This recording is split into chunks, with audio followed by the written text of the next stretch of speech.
एक गांव में रात को अक्सर किसी औरत के रोने की आवाज आती थी। कोई उसे परी कहता, कोई उसे चुड़ैल कहता, लेकिन आज तक उस औरत को कोई देख नहीं पाया था। उसी गांव में रामू और शिवा नाम के दो मनचले रहते थे। एक दिन वो दोनों सुबह उठकर घूम रहे होते हैं, तभी सोना नाम की लड़की उन्हें दिखती है। वो दोनों सोना को छेड़ने के इरादे से सोना के पास जाते हैं। अकेले अकेले कहाँ जा रही हो? तुम दोनों को अभी चप्पल उठाकर मारूंगी तो पता चल जाएगा कहाँ जा रही हूँ अकेले अकेले। तुम भी ना सोना, अरे मजाक ही तो कर रहे हैं। वैसे कहाँ जा रही हो तुम? तुम्हारा ना कुछ नहीं हो सकता। ऐसा कहकर सोना वहाँ से चली जाती है, लेकिन थोड़ी देर बाद सोना चिल्लाते हुए और डरते हुए वहाँ वापस आ जाती है। अरे सोना, क्या हुआ? तुम ऐसे चिल्ला क्यों रही हो? क्या हुआ? वो आगे जंगल में मैंने कोई सरकटी लड़की देखी। वो अपनी गर्दन अपने हाथों में पकड़कर मेरी ओर आ रही थी। वो बहुत डरावनी थी। तुम्हारा वहम होगा, वहम। अरे नहीं रामू, मेरी माँ भी बोल रही थी कि इस जंगल में एक परी रहती है और उसकी गर्दन कटी हुई है।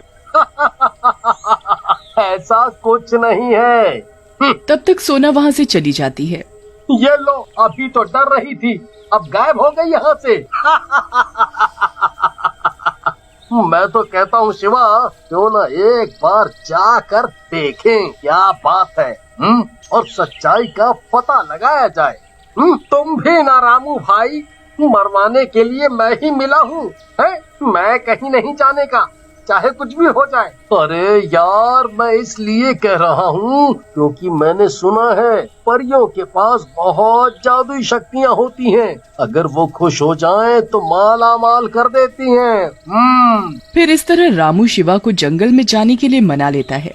फिर एक दिन रामू और शिवा परी की तलाश में जंगल की ओर निकल पड़ते हैं। काफी दूर तक चलने के बावजूद भी उन्हें कोई परी दिखाई नहीं देती। अरे रामू भैया, मैं तो कहता हूँ वापस चलते हैं, कहीं जंगल में रास्ता भटक गए तो और दिक्कत हो जाएगी। यहाँ कोई परी वरी नहीं है। अरे यार, थकावट के मारे तेरा दिमाग खराब हो गया है। चिंता मत कर, थोड़ा और ढूंढते हैं, शायद हमें वो सरकटी परी मिल जाए। पैसों का सवाल है भाई, पैसों का। थोड़ी मेहनत तो करनी पड़ेगी ना। फिर रामू के समझाने पर शिवा मान जाता है, लेकिन जैसे ही वो लोग थोड़ी दूर चलते हैं, मर गया रे, मेरी कमर। ये कहाँ गिर गए रे? लगता है अब तो हमारी मौत पक्की है। रामू भैया, जिंदगी की सबसे बड़ी गलती की जो आपकी बात मानी है। अगर जिंदा बचा तो जिंदगी में आपके साथ नहीं आऊंगा। कि बात चुप करो और ध्यान से देखो, इस गड्ढे में गुफा है। मेरा दिल कह रहा है हो ना हो वो परी यही है। चलो इस गुफा के अंदर चलते हैं।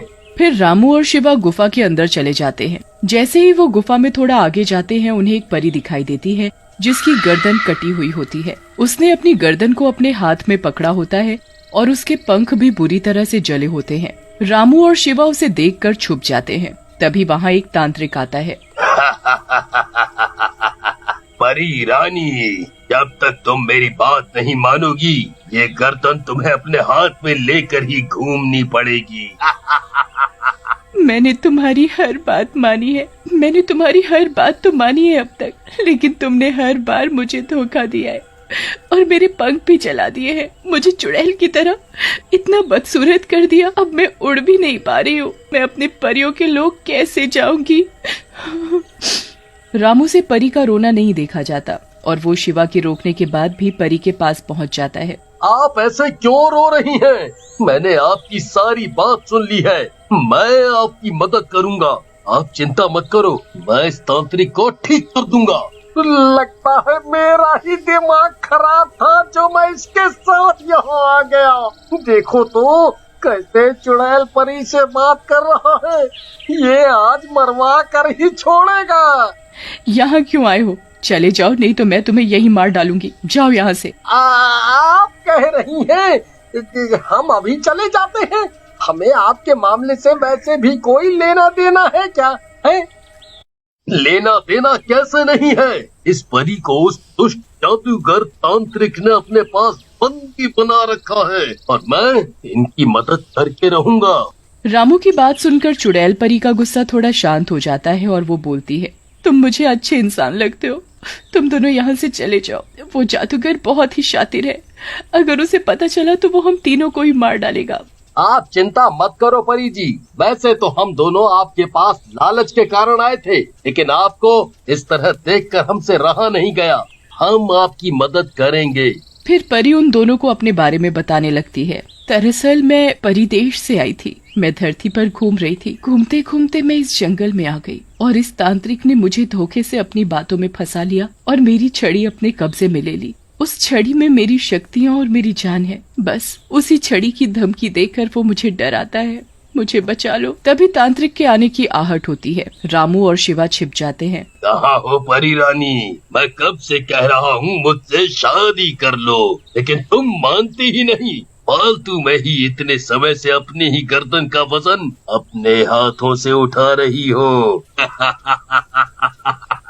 अब भी समय है, मान जाओ। मैं तुम्हारी बात कभी नहीं मानूंगी, चाहे मुझे अपनी जान देनी पड़े। वैसे भी तुमने कितने लोगों को मेरे हाथों से मरवा डाला है। बस अब मैं तुम्हारी बात नहीं मानूंगी। परी की बात सुनकर तांत्रिक को गुस्सा आ जाता है और वो चला जाता है। ये सब रामू और शिवा वहाँ छुपकर देख रहे होते हैं और वो दोनों परी के पास जाते हैं। ये तो बहुत ही दुष्ट तांत्रिक है, लोगों को तुम्हारे हाथों से मरवा रहा है। इस दुष्ट को इसके किए की सजा देनी ही होगी। ये तांत्रिक तो बहुत ही होशियार और खतरनाक लगता है, हम इससे कैसे निपटेंगे? तुम दोनों चिंता मत करो, इस तांत्रिक के बारे में मुझे सारी खबर है। काली पहाड़ी के पीछे एक झोपड़ी में एक पिंजरे में एक चिड़िया है, उसी चिड़िया में इस तांत्रिक की जान कैद है। अगर उस चिड़िया को मार दिया जाए तो उस तांत्रिक की भी मौत हो जाएगी। काली पहाड़ी, वो तो बहुत खतरनाक है, वहाँ कैसे जाएंगे? वहाँ के बारे में तो सुना है कि कोई भी वहाँ से जिंदा नहीं लौटता है। अब कुछ भी हो, जाना तो है परी के लिए, और उस चिड़िया को भी लाना है। इससे हमारे गांव वालों की जान भी तो बच जाएगी। नहीं भाई, अरे ये चुड़ैल परी है, अब इसे तो छोड़ दे। पर भी लाइन क्यों मार रहा है? वो गुफा तो बहुत डरावनी जगह है, कैसे करेंगे? कैसे जाएंगे वहाँ? मैं तो कहता हूँ चल चुपचाप घर निकल लेते हैं। मुझे नहीं पता था कि तू इतना डरपोक है। कोई बात नहीं, तुम यहीं पर रहो और परी जी का ख्याल रखो, मैं अकेले चला जाता हूँ।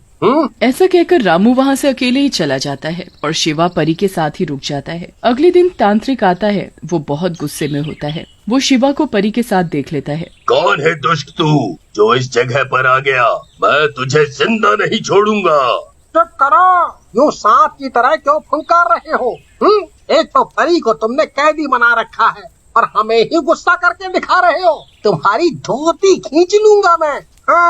शिवा की बात सुनकर तांत्रिक को गुस्सा आ जाता है और वो जादू से शिवा और परी को बांध देता है। अब तू जोकर और परी दोनों मरोगे। तुम ऐसा मत करो, इसकी कोई गलती नहीं है, ये तो बस मेरी मदद कर रहा था। तभी रामू वहाँ आ जाता है, उसके हाथ में चिड़िया होती है। तुम कौन हो और ये चिड़िया तुम्हारे पास कैसे आई? इसे तो मैंने छुपा कर रखा था। दोस्त, तूने जिस लड़के को पकड़ा हुआ है मैं उसी का दोस्त हूँ और अब तू जिंदा नहीं बचेगा। लेकिन तभी तांत्रिक रामू को धक्का दे देता है। रामू दूर गिरता है लेकिन चिड़िया को हाथ से नहीं छोड़ता।